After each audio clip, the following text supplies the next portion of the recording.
Chapter 35, The Influence of Perception. A law in intellectual and spiritual worlds. It is a law both of the intellectual and the spiritual nature that by beholding we become changed. The mind gradually adapts itself to the subjects upon which it is allowed to dwell. It becomes assimilated to that which it is accustomed to love and reverence. Beholding evil corrupted antediluvians. By beholding evil, men became changed into its image, until God could bear with their wickedness no longer, and they were swept away by the flood. Changed for the better. Looking unto Jesus, we obtain brighter and more distinct views of God, and by beholding, we become changed. Goodness, love for our fellow men, becomes our natural instinct. We develop a character which is the counterpart of the divine character. Growing into His likeness, we enlarge our capacity for knowing God. More and more we enter into fellowship with the heavenly world, and we have continually increasing power to receive the riches of the knowledge and wisdom of eternity. Changed for the worse. It is by beholding that we become changed, and as those sacred precepts in which God has opened to men the perfection and holiness of His character are neglected, and the minds of the people are attracted to human teachings and theories, what marvel that there has followed a decline of living piety in the church? Saith the Lord, They have forsaken me, the fountain of living waters, and hewed them out cisterns, broken cisterns, that can hold no water. Jeremiah chapter 2, verse 13. Life is changed by seeing. The Word of God is a lamp to our feet and a light to our path. Thy word have I hid in mine heart, that I might not sin against thee. Psalm 119, verse 11. The heart preoccupied with the Word of God is fortified against Satan. Those who make Christ their daily companion and familiar friend will feel that the powers of an unseen world are all around them, and by looking unto Jesus they will become assimilated to His image. By beholding, they become changed to the divine pattern. Their character is softened, refined, and ennobled for the heavenly kingdom. Selective perception. God does not wish us to hear all that is to be heard or to see all that is to be seen. It is a great blessing to close the ears that we hear not, and the eyes that we see not.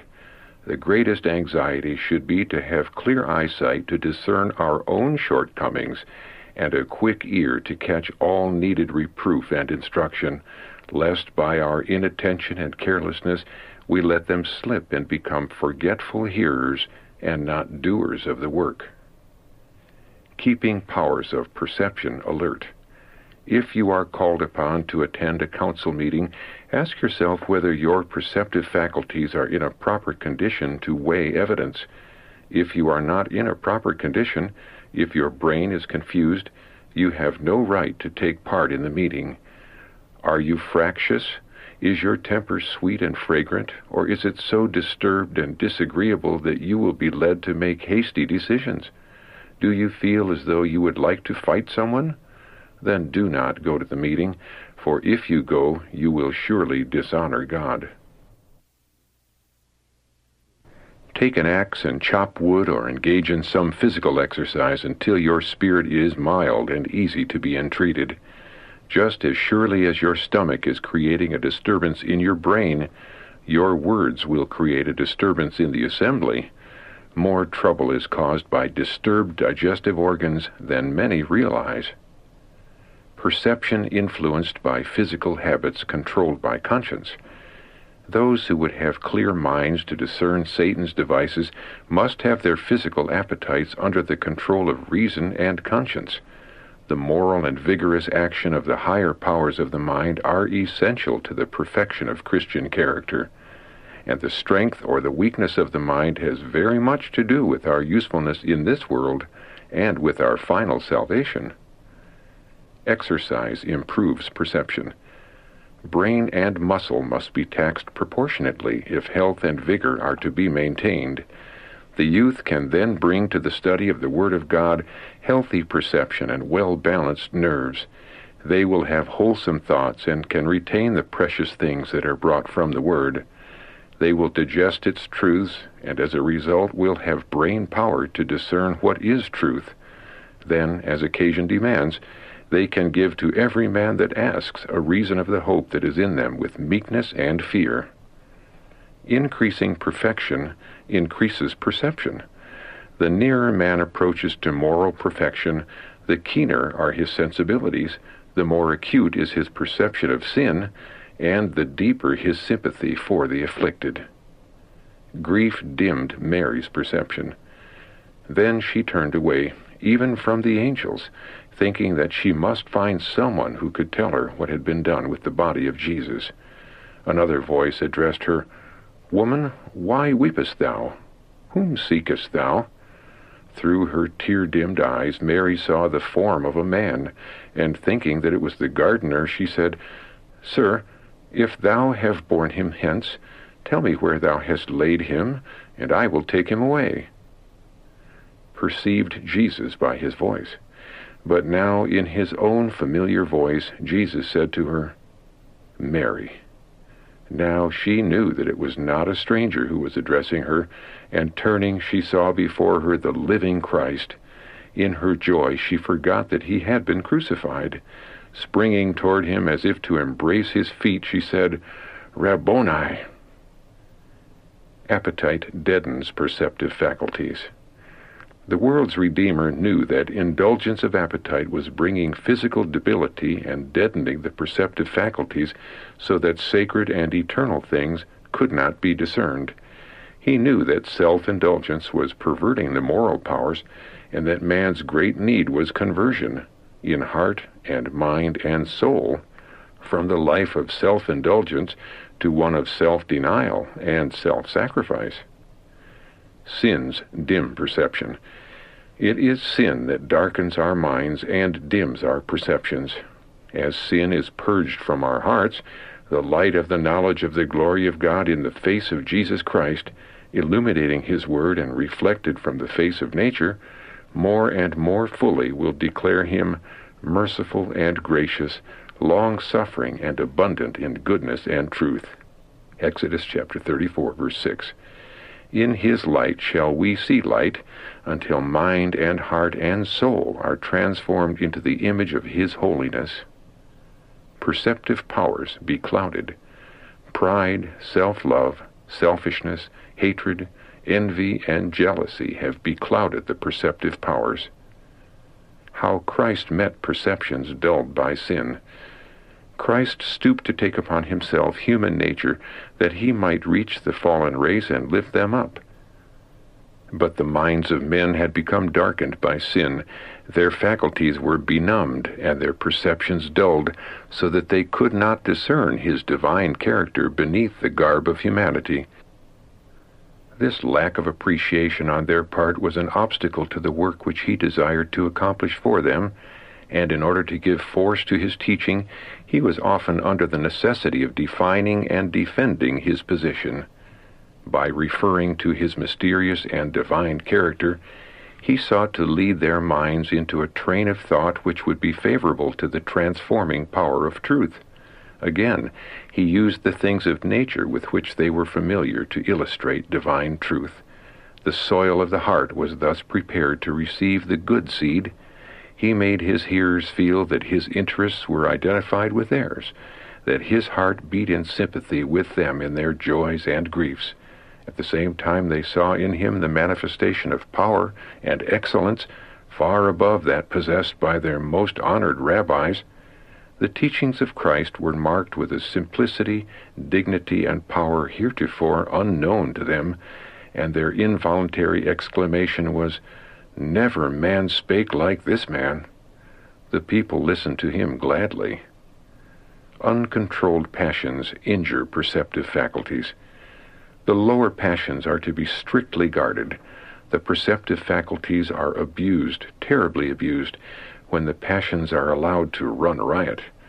When the passions are indulged, the blood, instead of circulating to all parts of the body, thereby relieving the heart and clearing the mind, is called in undue amount to the internal organs, disease comes as the result.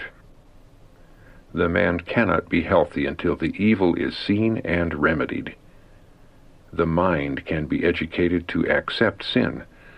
A long preparatory process, unknown to the world, goes on in the heart before the Christian commits open sin. The mind does not come down at once from purity and holiness to depravity, corruption, and crime. It takes time to degrade those formed in the image of God to the brutal or the satanic. By beholding, we become changed. By the indulgence of impure thoughts, man can so educate his mind that sin, which he once loathed, will become pleasant to him. Powers become playthings of the enemy. God gives no permission to man to violate the laws of his being, but man, through yielding to Satan's temptations to indulge intemperance, brings the higher faculties into subjection to the animal appetites and passions. When these gain the ascendancy, man, who was created a little lower than the angels, with faculties susceptible of the highest cultivation, surrenders to be controlled by Satan, and he gains easy access to those who are in bondage to appetite. Through intemperance, some sacrifice 1/2, others 2/3 of their physical, mental, and moral powers, and become playthings for the enemy. Counsel to one who imagined injury when it did not exist. Sister D has been deceived in some things. She has thought that God instructed her in a special sense, and you both have believed and acted accordingly. The discernment which she has thought she possessed in a special sense is a deception of the enemy. She is naturally quick to see, quick to understand, quick to anticipate, and is of an extremely sensitive nature. Satan has taken advantage of these traits of character and has led you both astray. Brother D, you have been a bondman for quite a length of time. Much of that which Sister D has thought was discernment has been jealousy. She has been disposed to regard everything with a jealous eye, to be suspicious, surmising evil, distrustful of almost everything. This causes unhappiness of mind, despondency, and doubt, where faith and confidence should exist. These unhappy traits of character turn her thoughts into a gloomy channel, where she indulges a foreboding of evil, while a highly sensitive temperament leads her to imagine neglect, slight, and injury when it does not exist. These unhappy traits of character, with a strong, set will, must be corrected and reformed, or they will eventually cause you both to make shipwreck of your faith. Dwell not on Satan's power. It is by beholding that we become changed. By dwelling upon the love of God and our Savior, by contemplating the perfection of the divine character and claiming the righteousness of Christ as ours by faith, we are to be transformed into the same image. Then let us not gather together all the unpleasant pictures, the iniquities and corruptions and disappointments, the evidences of Satan's power, to hang in the halls of our memory, to talk over and mourn over until our souls are filled with discouragement. A discouraged soul is a body of darkness, not only failing himself to receive the light of God, but shutting it away from others. Satan loves to see the effect of the pictures of his triumphs, making human beings faithless and disheartened. Environment influences. The more the patient can be kept out of doors, the less care will he require. The more cheerful his surroundings, the more hopeful will he be. Shut up in the house, be it ever so elegantly furnished, he will grow fretful and gloomy. Surround him with the beautiful things of nature, place him where he can see the flowers growing and hear the birds singing, and his heart will break into song in harmony with the songs of the birds. Relief will come to body and mind. The intellect will be awakened, the imagination quickened, and the mind prepared to appreciate the beauty of God's Word. Surroundings affect experience. I was then shown a young girl who had departed from God and was enshrouded in darkness. Said the angel, She did run well for a season. What did hinder her? I was pointed back and saw that it was a change of surroundings. She was associating with youth, like herself, who were filled with hilarity and glee, pride and love of the world. Had she regarded the words of Christ, she need not have yielded to the enemy. Watch and pray, lest ye enter into temptation. Temptation may be all around us, but this does not make it necessary that we should enter into temptation. The truth is worth everything. Its influence tends not to degrade, but to elevate, refine, purify, and exalt to immortality and the throne of God. Said the angel, "Will you have Christ or the world?" Satan presents the world with its most alluring, flattering charms to poor mortals, and they gaze upon it, and its glitter and tinsel eclipse the glory of heaven, and that life which is as enduring as the throne of God, a life of peace, happiness, joy unspeakable, which shall know nothing of sorrow, sadness, pain, or death, is sacrificed for a short lifetime of sin. Seeing molds personality. The sight of her eyes and the hearing of her ears have perverted her heart. Perceptions confused by choosing temporal advantages.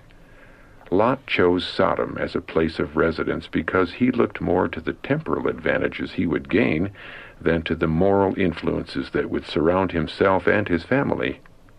What did he gain so far as the things of this world are concerned? His possessions were destroyed.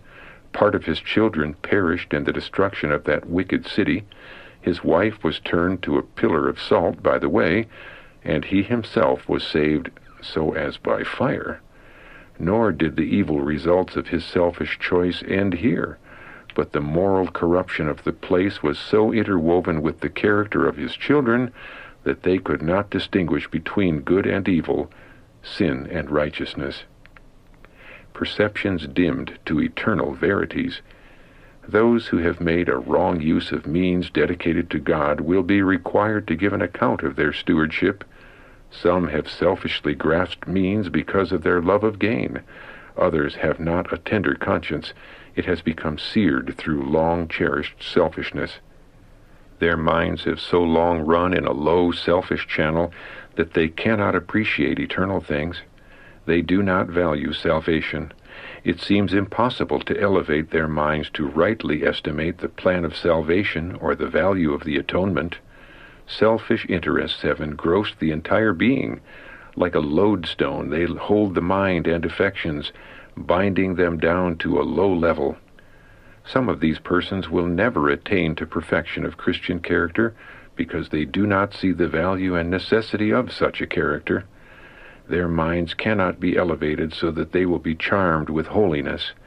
Self-love and selfish interests have so warped the character that they cannot be made to distinguish the sacred and eternal from the common. That which quickens the perceptions. When hearts are purified from selfishness and egotism, they are in harmony with the message God sends them. The perceptions are quickened, the sensibilities refined. Like appreciates like. He that is of God heareth God's words. John chapter 8, verse 47.